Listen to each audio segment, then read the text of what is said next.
Recently, at least 2 or 3 American lawmakers have raised the issue of auditing the U.S. gold reserves, including gold held for foreign countries and its own. Last week, various countries and prominent media outlets across the globe, including newspapers in Latvia, Hungary, and Italy, called for an inspection of the gold stored in the U.S. and for nations to repatriate their dollar reserves. The key point is that over the past week, 7 or 8 countries have transported large quantities of gold back to their own shores. Japan was one of them. Isn't that concerning? At the same time, several American lawmakers are proposing an audit of the U.S. gold reserves. The CCP could accomplish this with just a few tens of thousands of dollars. The CCP has been preparing for this since as early as 2006. Now, it's all beginning to unfold. Fellow fighters, what will be the consequences? It will be the collapse of the U.S. dollar, the American economy, and American credibility. In over 200 countries worldwide and 30 financial hubs, including Switzerland, the British Virgin Islands, the UK, Japan, Hong Kong, the Seychelles, Cyprus, and those so-called financial havens and companies, almost 90% of banks refuse to open accounts for Americans or American companies. Why? This is because of the long-arm jurisdiction of the U.S.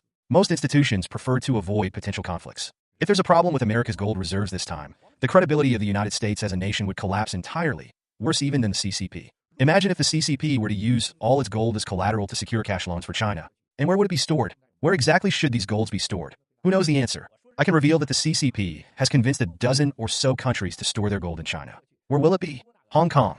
It has turned the holy city, Hong Kong, into the city of gold. It is stored on Hong Kong's Lantau Island and overseen by the so-called People's Liberation Army. They built a gold storage facility under the Big Buddha on Lantau Island. Furthermore, the Hong Kong PLA garrison will relocate to Lantau Island from its current location near Sai Kung Prison. This is an exclusive revelation. No one else knows about it.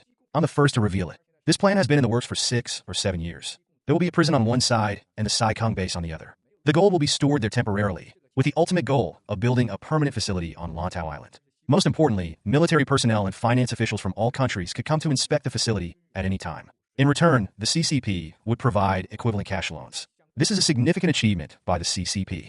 My dear fellow fighter, upon realizing this plan, America will encounter significant challenges. We don't need to worry about whether Americans believe us or not. It doesn't matter. America is a great country, and it will eventually come to realize the truth. I couldn't care less whether Americans know or not.